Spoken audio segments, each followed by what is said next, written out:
Amados, vamos passar para o nosso estudo bíblico dessa noite. Temos estudado nas noites de quarta-feira em 2024 o tema Vencendo a Batalha Espiritual. E hoje chegamos ao nosso quinto tema. Nas quartas-feiras de abril, a gente vai falar um pouco sobre as ações de Satanás. Qual é o trabalho do diabo? O que ele faz? Quais são as suas obras?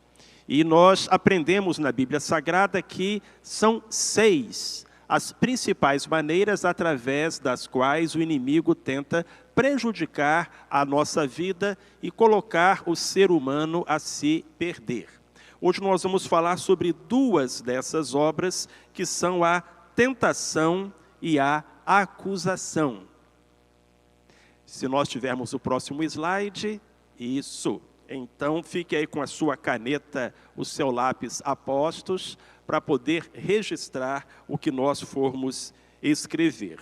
Queridos, eu começaria dizendo que tentar e acusar são as principais atividades de Satanás e dos demônios. Quando a gente fala no assunto batalha espiritual, muitas vezes a primeira coisa que vem à nossa mente é a maldição, é a possessão e a perturbação do inimigo. Mas, na verdade, 90%, se não mais, do trabalho do inferno é tentar fazer com que nos afastemos de Deus e depois tentar fazer com que nos desesperemos por causa disso. A maior parte do trabalho do inimigo consiste em tentar e em acusar os servos de Deus. Isso faz muito sentido, porque quando nós cedemos à tentação, nos afastamos de Deus. E afastados de Deus, nos tornamos vulneráveis a tudo aquilo que de ruim e mal existe. Então é bastante lógico que o inimigo, ao invés de querer bater de frente com um crente consagrado e fiel, protegido, guardado pelo sangue de Jesus, cercado pelos anjos de Deus, tenha uma estratégia diferente e procure enfraquecer o relacionamento deste servo com o seu Senhor. Por isso, a Bíblia Sagrada chama o diabo tanto de tentador quanto de acusador. Primeiro, ele nos diz que não tem nada de mal fazermos a coisa errada. E depois que fazemos, ele diz que foi tão errado que não tem mais conserto e não há mais esperança para a nossa vida. Essa dupla ação de Satanás é tão constante que às vezes ele é chamado de tentador ou de acusador. Veja, por exemplo, o que está escrito em Mateus capítulo 4, versículo 3. Ali nós lemos que, chegando então o tentador, disse a Jesus: se tu és filho de Deus, manda que estas pedras se tornem em pães. O apóstolo Mateus nem se dá ao trabalho de identificar quem é o tentador. Só de afirmar, chegou o tentador, ele pressupõe que nós vamos entender que ele está falando do diabo. Porque é isso que o diabo faz, ele tenta. Essa é a ação mais corriqueira de Satanás e de todo o exército infernal. Mas também ele é chamado de acusador, em Apocalipse capítulo 12, versículo 10. Ali está escrito: porque já foi lançado fora o acusador de nossos irmãos, o qual diante do nosso Deus os acusava dia e noite. Há alguma controvérsia sobre o significado desse verso, o verso 10 do capítulo 12 de Apocalipse, porque todo o capítulo 12 vai falar sobre o diabo e seus anjos sendo expulsos do céu. E o nosso entendimento é de que está se referindo à rebelião de Lúcifer, lá no começo dos tempos. Mas há também uma teoria de que, quando Satanás foi expulso do céu, ele conservou um acesso ocasional a Deus. Embora o diabo tenha sido expulso do céu, de vez em quando ele aparecia por lá ou em algum lugar para fazer intriga diante de Deus. Por exemplo, é o que nós lemos no capítulo 1 e no capítulo 2 do livro de Jó. Satanás se apresentando, estão ali os anjos e o diabo aparece para fazer intriga a respeito de Jó, para acusar Jó. Alguns teólogos entendem então que, embora o diabo tenha sido expulso do céu, Deus permitiu a ele um acesso à sua presença durante algum tempo. Mas quando Jesus morreu na cruz, mesmo este acesso lhe foi negado. De maneira que aquilo que o diabo fazia lá no Velho Testamento e fez com Jó, ele não pode fazer hoje mais, porque esse acesso lhe foi negado. Essa é uma explicação, é um entendimento, não é o único. Mas o que esse versículo deixa muito claro para a gente é que o diabo tanto tenta quanto acusa. O miserável tem 2 empregos, trabalha em 2 turnos. Primeiro, ele convencerá você de que não há nada de mal em fazer algo que Deus desaprova. Então, logo você ceda, ele vai mudar de ação. E vai apontar o dedo a você e dizer que o seu pecado é tão grave que não há mais esperança para você, pula da ponte. Então, tentar e acusar é 90% do trabalho de Satanás e de todos os demônios. Bom, vamos começar então falando sobre a tentação. Como tentador, Satanás visa nos induzir ao pecado. Esse é o seu objetivo. E a tentação visa sempre 2 coisas: nos levar a duvidar da palavra de Deus e a desobedecer a palavra de Deus. Foi assim que ele derrotou Adão e Eva lá no Jardim do Éden, e foi assim que ele tentou derrotar Jesus no deserto. Se tu és o Filho de Deus, Deus disse lá, este é o meu Filho amado, em quem me comprazo. Será que Deus estava falando sério? Se tu és Filho de Deus, manda que essas pedras se transformem em pão. Satanás sempre tentará fazer com que a gente duvide da palavra de Deus. De que Deus nos ama, de que o único caminho para o céu é Jesus Cristo, de que Deus está conosco. Ele sempre tentará nos convencer de que Deus não é verdadeiro, mas o pai da mentira é Ele. Mas essa é a essência da tentação. Fazer com que a gente não confie e, portanto, não obedeça. Em 2 Coríntios, capítulo 11, versículo 3, o apóstolo Paulo vai dizer: temo que assim como a serpente enganou a Eva com a sua astúcia, assim também sejam de alguma sorte corrompidos os vossos entendimentos e se apartem da simplicidade e da pureza que há em Cristo. Satanás enganou a mulher, enganou o homem, e diz-nos aqui o apóstolo Paulo, ele pode também enganar um crente, um servo de Deus, levando-o a se apartar da simplicidade e da pureza do Evangelho. A vida cristã não é complicada. Às vezes ela é difícil, mas complicada ela não é. O Evangelho é simples. As pessoas é que procuram muitas novidades, muitas invenções, porque não querem viver a simplicidade do Evangelho. E isso, é claro, é um campo fértil para as mentiras de Satanás. A vida cristã é marcada pela simplicidade e pela pureza. Mas Satanás fará tudo o que estiver ao alcance dele, para que nós acreditemos nele, em vez de acreditarmos em Jesus. E, irmãos, esta será a nossa maior luta contra Satanás ao longo de toda a vida. Permanecermos firmes E esse vai ser o seu maior conflito com o inimigo e com os demônios ao longo de toda a sua vida. Faça aí o cálculo. Quantos demônios você vai expulsar ao longo da sua vida? Com quantas pessoas endemoniadas ou possessas você vai encontrar e vai ter que expulsar o demônio? Quantas vezes isso vai acontecer ao longo da sua vida? Eu posso contar nos dedos da mão as vezes em que eu tive que fazer algo assim. Mas quantas vezes você vai ser tentado e vai precisar resistir a uma tentação?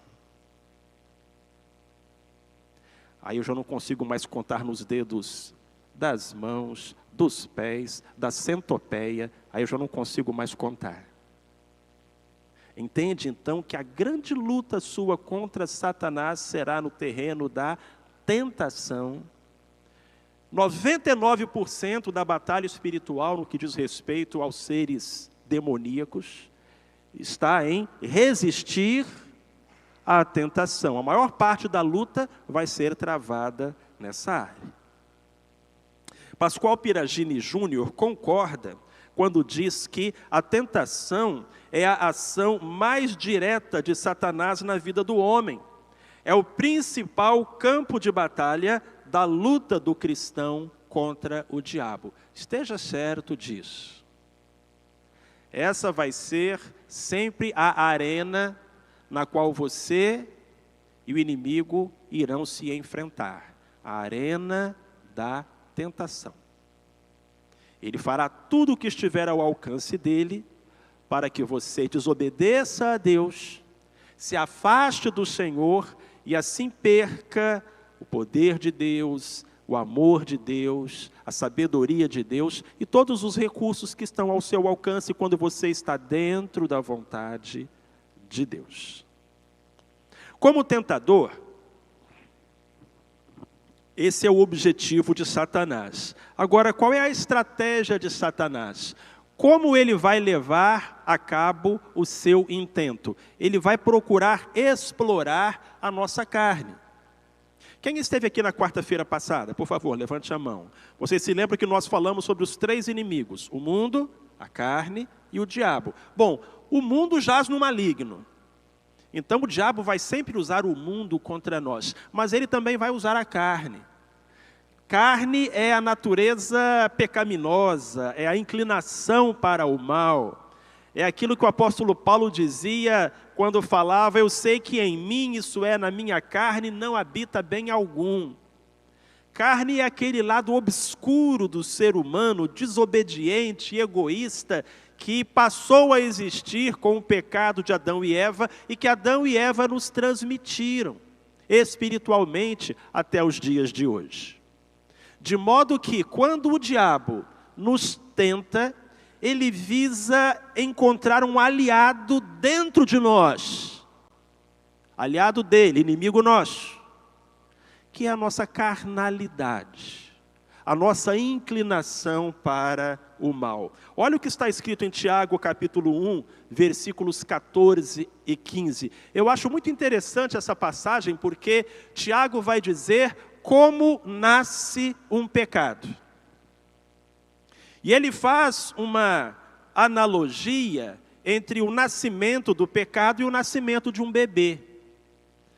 Tiago vai dizer que assim como os bebês são gerados, gestados e por fim dados à luz, o mesmo acontece com o pecado. Cada um de nós é tentado quando atraído e engodado pela sua própria concupiscência. Então a concupiscência, havendo concebido, dá à luz o pecado, e o pecado, sendo consumado, gera a morte. É uma gravidez terrível, a gravidez do pecado. Às vezes, quando estou falando para casais, eu enfatizo isso. Antes de um homem e uma mulher irem para uma cama num motel, eles foram para a cama dezenas de vezes na mente, na cabeça. A maior parte dos nossos pecados é concebido e aceito antes de ser praticado. Você permite que o pecado se instale na sua mente. Você fantasia, você acolhe, você pensa, enquanto eu não lançar a minha mão ao mal, não há problema. E na verdade o que está acontecendo é que você está gerando dentro de você um ato pecaminoso. E se esse processo não for interrompido, vai nascer um pecado. E o pecado nascendo, a morte se instala. Veja que coisa séria. Agora, você pensa que o diabo não sabe disso? Ele vem estudando a nossa espécie há milhares e milhares de anos. Um dos maiores psicólogos é Satanás, porque conhece a natureza humana com transparência, pela observação. Eu acho muito curioso que nunca ninguém me ofereceu cigarro, nunca ninguém me ofereceu bebida, nunca ninguém me ofereceu drogas, porque o diabo sabia que essas coisas não iam me afetar. Eu nunca fumei, bebi, usei drogas, então. Mas se uma pessoa já bebeu, já fumou, já usou drogas, como vai aparecer gente para oferecer? Ele vai explorar os seus pontos fracos. Alguém já disse que você pode esconder os seus pontos fracos do seu melhor amigo, mas não do seu pior inimigo. Então, eu quero dizer isso para você com muita seriedade. O diabo vai explorar as suas fraquezas. E é por isso que você não pode dar lugar à carne, tá bem? Olha só, leia comigo essa última frase aqui de baixo. Quanto mais dermos lugar à carne, mais fácil será para Satanás levar-nos a cair. O trabalho dele vai ficar muito mais fácil. Lembram-se do que Jesus falou aos apóstolos? Vigiai e orai, para que não entrais em tentação. O espírito está pronto, mas a carne é fraca. Então, se você não vigiar, não orar, se você der lugar à carne, você vai cair em tentação. O diabo vai te passar uma rasteira e você vai ser envergonhado. Deus não quer isso. Deus não quer que a gente envergonhe o nome de Cristo. Deus também não quer que a gente passe vergonha diante dos homens. Mas é isso que Satanás vai fazer. Mais uma vez eu vou citar o pastor Pascoal Piragini. Os desejos humanos conduzem ao pecado e Satanás coopera com eles. Prepara astutas ciladas e cria a tentação. O tentador aproxima os desejos, arma o cenário, toca os pontos fracos, monta a armadilha. Por isso, vigiar e orar é a nossa arma. O diabo já estudou você. Já levantou a sua ficha. O diabo já sabe quais são as suas fraquezas. E ele vai explorá-las impiedosamente. E é por isso que você tem que vigiar e orar. E quando você entender que um pecadinho não faz mal, você estará se colocando na linha de fogo de Satanás. O diabo sempre procurará nos levar à queda, explorando aquele aspecto da nossa carne que favorece a sua ação. Assim como qualquer bom general estuda o território antes de posicionar os seus soldados. Satanás vai examinar você, e é na brecha que ele vai colocar os demônios visando a sua queda. Entenda isso. E é o que ele quer que aconteça com cada um de nós, que nós caiamos e sejamos envergonhados. Agora, como é que nós vencemos a tentação? E vencendo a tentação, vencemos o tentador. Amém? Quantos aqui querem vencer o tentador? Glória a Deus. Então tem que vencer a tentação. Tem gente que quer vencer o tentador cedendo à tentação. É impossível. Você precisa vencer o tentador resistindo à tentação. 1 Coríntios 10, 13. Esse verso, meu querido, minha querida, diz que o crente não tem desculpa para pecar. Porque ele pode resistir à tentação. Deus o capacita. 1 Coríntios capítulo 10, versículo 13. Não vos sobreveio nenhuma tentação senão humana, Mas fiel é Deus, o qual não deixará que sejais tentados acima do que podeis resistir. Antes, com a tentação, dará também o meio de saída, para que a possais suportar. Ou Deus é mentiroso, ou essa promessa não está valendo, ou o Senhor está dizendo aos seus servos que eles são capazes de resistir à tentação. Não por causa deles mesmos, mas por causa do socorro de Deus. Ele é fiel, e Ele não permite que nós sejamos tentados além das nossas forças. Quando o Senhor permite que uma tentação chegue até nós, Ele providencia socorro, força, firmeza, para que nós resistamos. E digo mais, se não resistirmos, a culpa será nossa, nunca de Deus. Nunca poderemos falar, eu fui tentado, era mais forte do que eu podia. Nunca é. Não porque você seja resistente e santo, mas porque Deus te ajuda, porque Deus te dá forças. O crente pode resistir à tentação, porque conta com o auxílio do Senhor. É pela graça do Senhor que permanecemos e ficamos em pé. E isso é para a gente assim um alívio e uma segurança. Deus está dizendo, Ele não vai permitir que nós sejamos tentados além das nossas forças. Nós podemos resistir à tentação, não porque somos bons, mas porque Ele nos capacita. E aí a gente resiste à tentação e a gente derrota o tentador. Foi o que Cristo fez lá no deserto. Mas, lembro, só pela ajuda de Deus. Charles Spurgeon, grande pregador inglês do século XIX, disse que é pelo sangue redentor do Cordeiro que permanecemos firmes contra a corrupção de Satanás e vencemos as suas tentações. Sem essa poderosa arma, ninguém poderá resistir. Então, até nisso, o crente tem que ser humilde e dependente de Deus.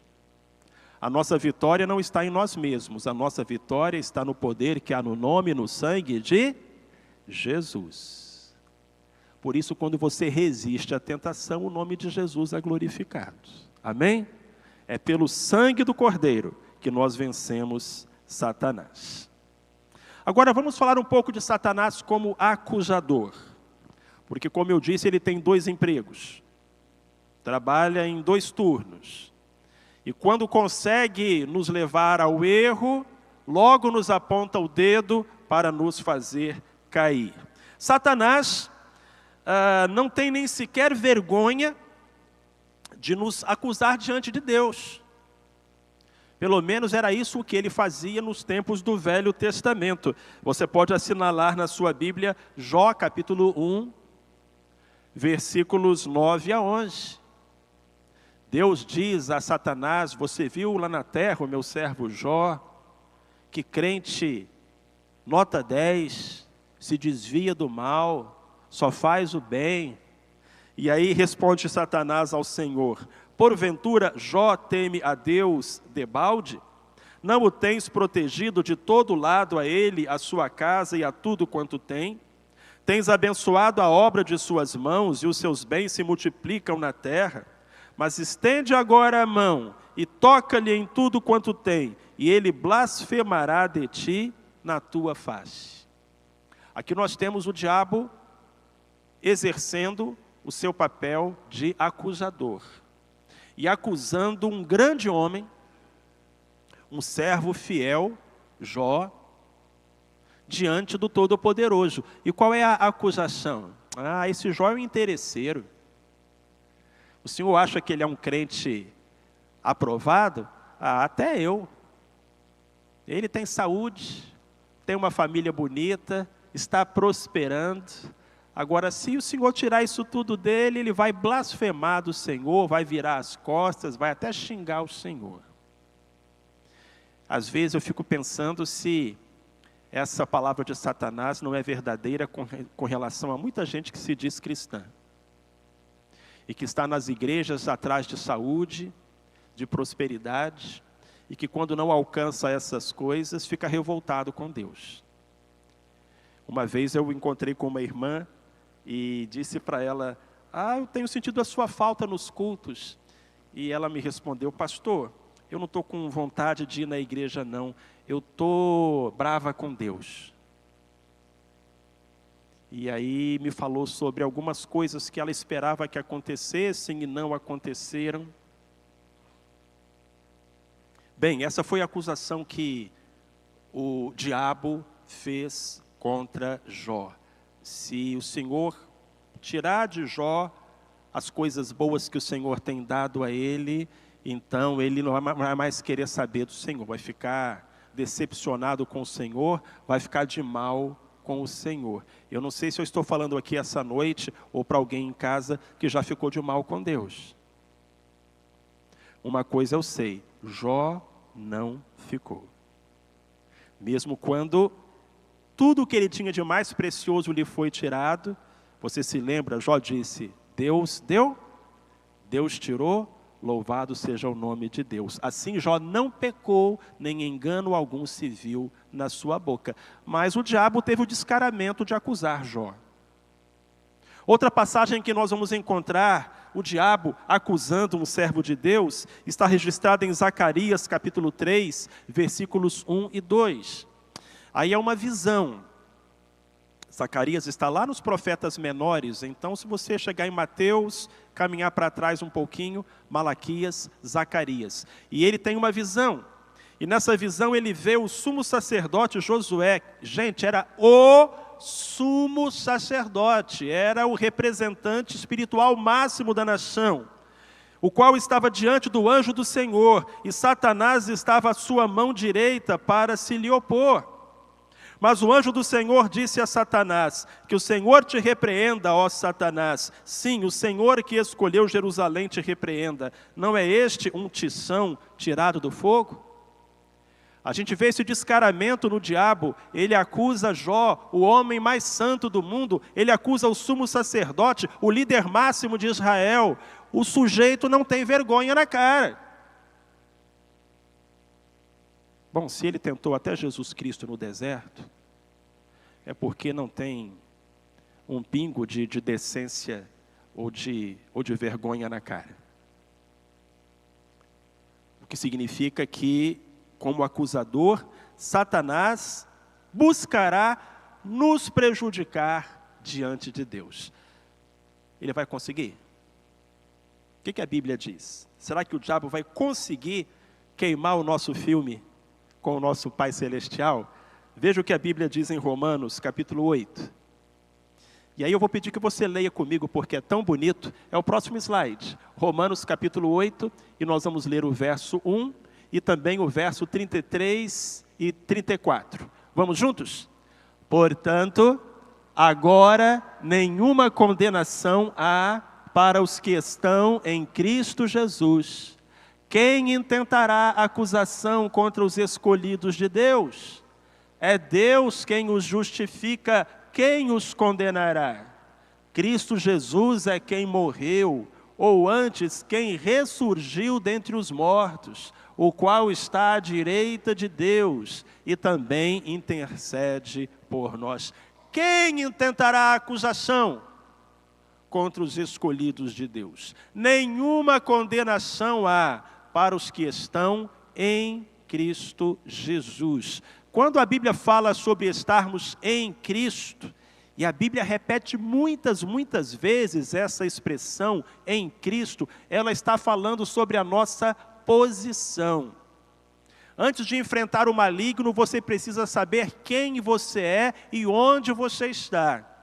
Se você está em Cristo, você é nova criatura. Se você está em Cristo, você é mais do que vencedor. Se você está em Cristo, você pode afugentar os exércitos do inimigo, porque essa é a sua posição, e você é justificado por Deus. É o que está escrito ali. Cristo Jesus é quem morreu, ou antes ressurgiu dentre os mortos, está à direita de Deus, intercede por nós. É Deus quem nos justifica.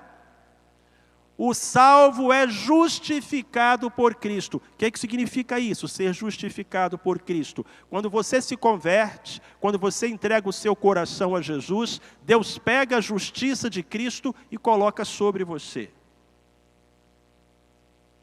É Deus quem te justifica, não é você.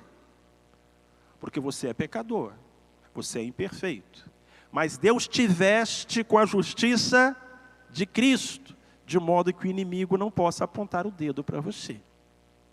Sem a certeza dessa posição, a gente não tem coragem para enfrentar Satanás. Eu conheço alguns irmãos que já me disseram isso. Eu não vou lá expulsar o demônio, não. Porque vai que eu chego lá e ele começa a falar dos meus pecados na frente de todo mundo. Vou não. Bem, quero falar sobre isso um pouquinho.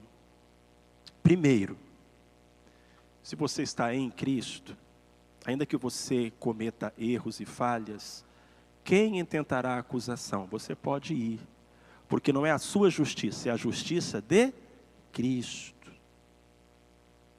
Segundo, se Deus te veste com trajes de justiça, irmão, viva uma vida de justiça. Deus já te declarou justo, então viva como um justo. Não dê motivo a Satanás para falar nada de você. Eu vou citar um autor que tem muita experiência nessa área de batalha espiritual, o pastor Sammy Tippett. Ele vai dizer que a palavra justo refere-se à nossa posição diante de Cristo. Estamos em Cristo, somos justos, justificados. Podemos nos aproximar corajosamente de Deus, a despeito dos pecados do passado, porque fomos lavados com a justiça de Cristo. Aleluia! Mas justo também se refere à retidão de vida. Ao nos rendermos a Cristo, passamos a experimentar diariamente o esforço de habitarmos na sua justiça. Isso é comumente chamado de caráter. Deus justifica você, reveste você com a justiça do Filho dele.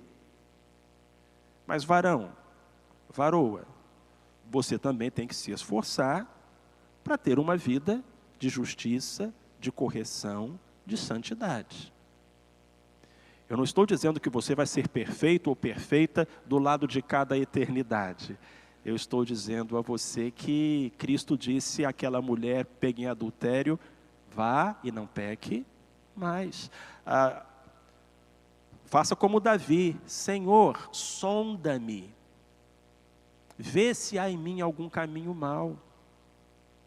Porque a verdade, queridos, é que às vezes não enfrentamos Satanás porque a nossa consciência nos acusa e diz que nós estamos sendo relaxados com o pecado. Deus tem misericórdia do crente que luta com o pecado, com a tentação. Mas é uma vergonha o crente que relaxa com o pecado e aceita pecado na vida dele. Isso faz toda a diferença na hora de você exercer autoridade contra Satanás. O que a gente falou na quarta-feira passada? Sujeitai-vos a Deus, resisti ao diabo e ele fugirá de vós. Você pode resistir ao diabo e colocá-lo para correr, mas antes você tem que se sujeitar a Deus. Você está fazendo isso? A sua língua está sujeita a Deus? Coisa fácil é falar mal dos outros. A sua língua está sujeita a Deus? Seu coração, seus desejos, seus sonhos estão sujeitos a Deus? Ou seu coração está cheio de mágoa, ressentimento, ódio, amargura, rancor? Você entende isso? A gente tem que procurar todo dia estar bem com Deus. Pedir a Deus que nos lave, que nos purifique, que nos ajude, que nos aperfeiçoe. Estamos em guerra, irmãos. Não podemos relaxar. Nosso inimigo não hesitará em se aproveitar das nossas falhas para alcançar os seus intentos. Satanás está derrotado, primeiro, porque nós somos justificados por Cristo. E segundo, porque nós somos perdoados por Cristo. 1 João capítulo 1, versículo 9. Se confessarmos os nossos pecados, Ele... Ah, não, desculpa, gente, eu pulei aí, tá? Vamos voltar um pouquinho. Mateus 27.